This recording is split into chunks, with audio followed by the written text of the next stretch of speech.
Happy New Year, everybody! In this video, I'm going to summarize 10 mental models. But before I continue, I need to remind you to drink enough water. It is going to do wonders for your health. Not only physical health, psychological health as well. Just do it. And now, first of all, what is a mental model anyway? It is actually a thought process that dictates the way you see the world around you. If you are aware of the mental model, let's say the law of diminishing returns, you actually know that getting more of the same thing is not going to make you that much happy. Well, I had to put an example here.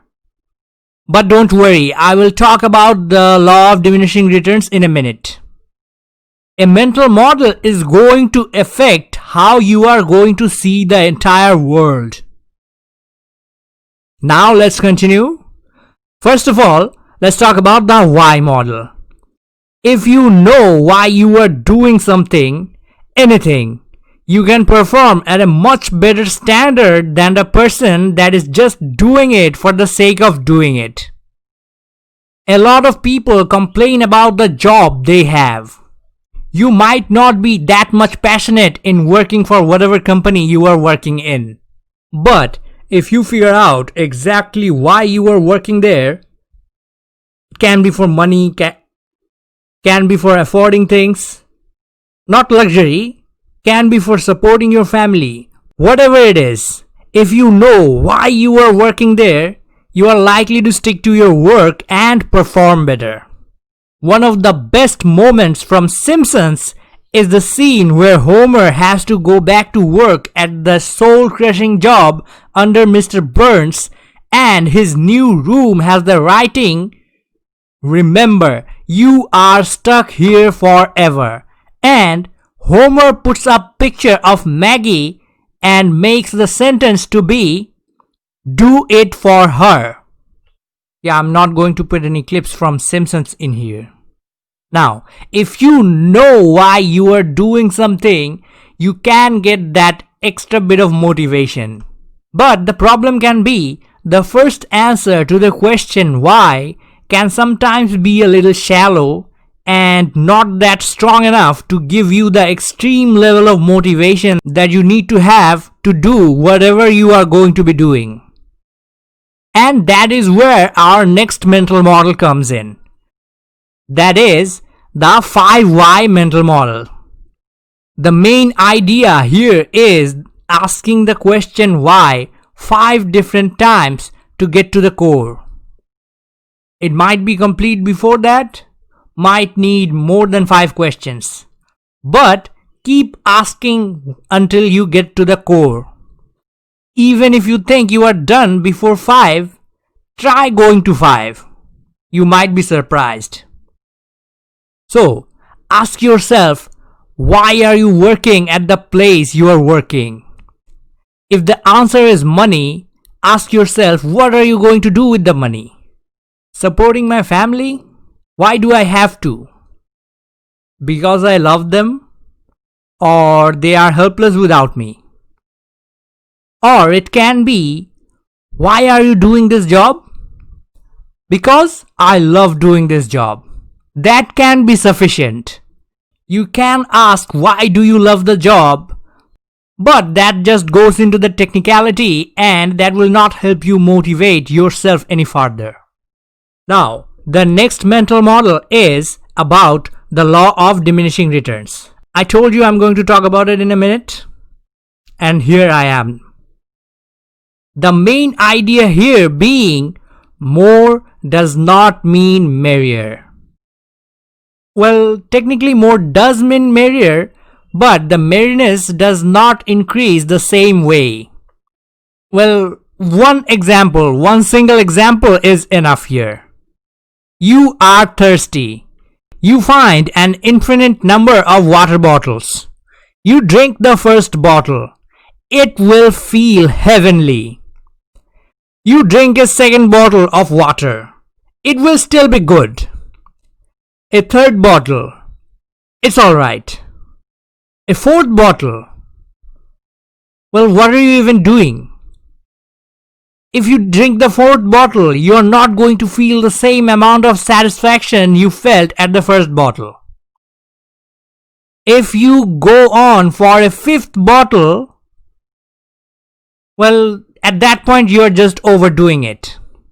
In the individual video that I have talked about, the law of diminishing returns, I actually made a big example about money. Does money make you happy or something? In that video, I have said that a certain amount of money is going to make you happy. That's for sure. It can provide you with security, fulfill your basic needs, and then some. But after a certain point, more money does not mean that much. Very rich people, the super rich, can also be living miserably. The difference being they can be miserable in their billion-dollar mansions, of course. To the next mental model. Now I'm going to talk about inversion method. The main idea here is very simple. Instead of asking yourself, how do I achieve my goal? Ask yourself, what could ensure I never achieve this goal? Then make a list of it. And then avoid the things on that list.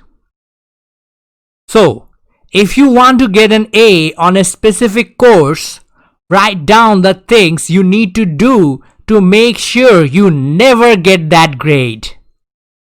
Then, it is as simple as avoiding those things. That's it. That was the inversion method. Now, the next mental model I am going to talk about is the to-list system. This is a very simple one. And it is about how to make to-do lists. Yes, it is. But how to properly do that? In order to go through with this one, you need to make a list of 25 things you are currently planning on doing right now. It might take some time, but you have to do it. Then, the next step would be to pick out the top 5 of these 25 that you have to do first. Then, you can just forget about the bottom 20 and concentrate on the top 5. That is it. That is because you are never going to go on with the bottom 20 anyway. You don't know that, but that is the truth. Another benefit of picking 5 tasks only is that it reduces the numbers of choice in front of you. And you can prioritize faster. Wait around till the mental model number 10 to find out why and how you can prioritize faster with less choices. Hey, I'm connecting the mental models together. Alright. Now, let's talk about Occam's razor. The main idea here is that the simplest explanation is often, not all the time, but often in majority of the cases, the correct explanation. Here, I could put a lot of examples of conspiracy theories. There are still people that believe that long gone celebrities are not gone and are now living quiet lives somewhere in the world. The easier explanation is probably true. They might be gone. Now, there are other, more crazier conspiracy theories out there that are simply not true and can be explained really easily. The example I provided in the individual video was about Santa Claus. You can just tell the children that their parents actually love them and are going to try and buy whatever makes the child the happiest.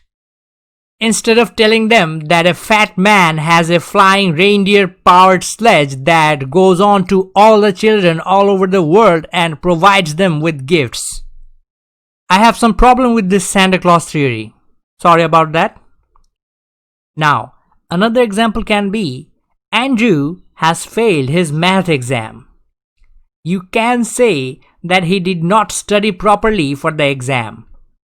Or you can say that his ex-girlfriend was so mad at him that she called in favors with her father, who works at the publishing company, and he made sure the copy of the book Andrew was studying from had wrong answers deliberately put in there so that he would fail the exam. It is entirely possible, isn't it? There is a chance, isn't there? The answer is, he probably did not study well enough for the test. Now let's go on with the next mental model. Pareto Principle. This one is probably the most well-known mental model out of all of the ones I am talking about. This is also known as the 80-20 principle. 80% of the outcomes come from 20% of the efforts. Do what you can with that information. But does that mean you are going to reduce your efforts by 80%? No, of course not. You can utilize your efforts in a way that is going to give you the maximum amount of output. This one has a lot of other implications as well. The next mental model I'm going to talk about is about Hanlon's razor. This is a fun one. Hanlon had constructed a complicated sentence as an entry in a joke book that can be simply explained as, "You are not the center of the universe."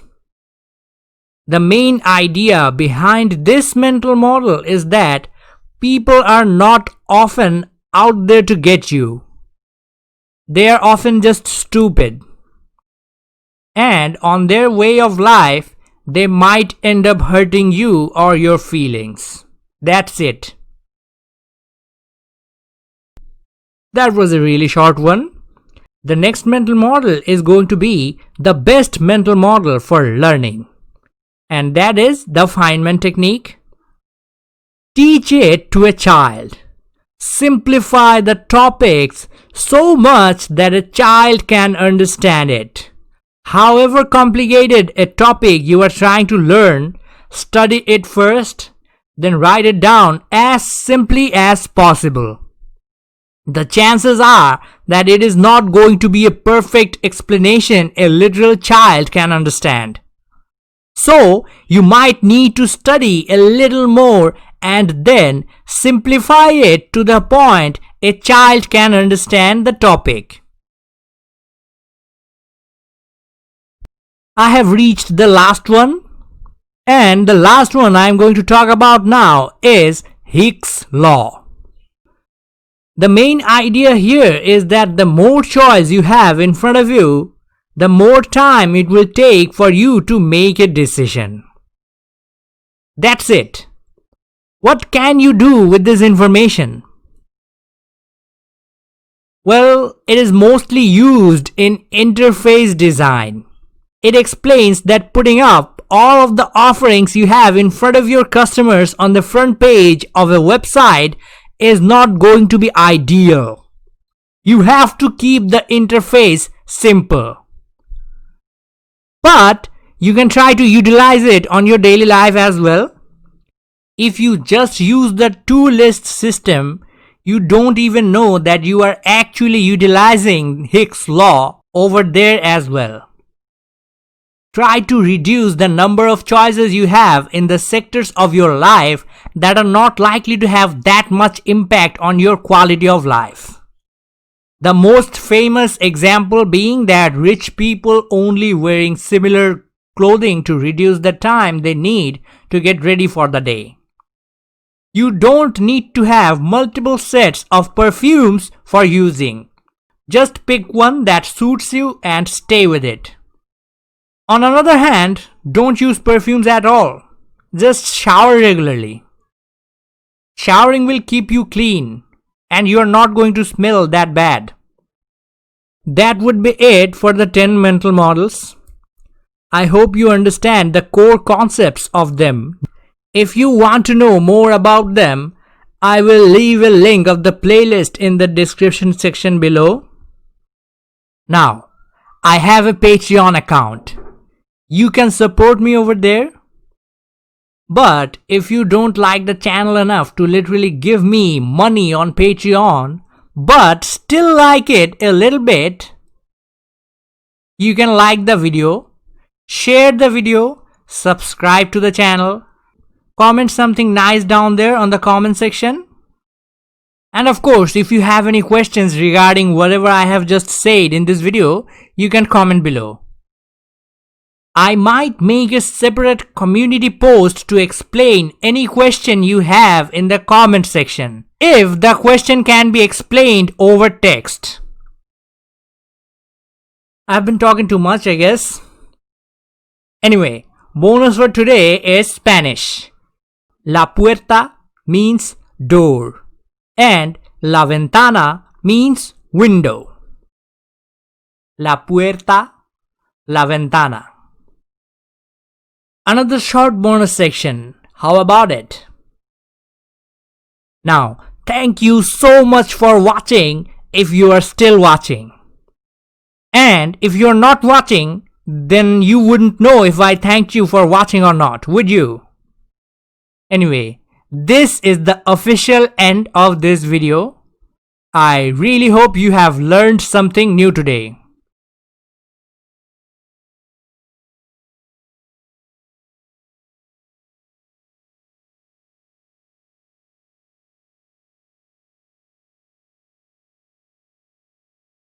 Goodbye for now.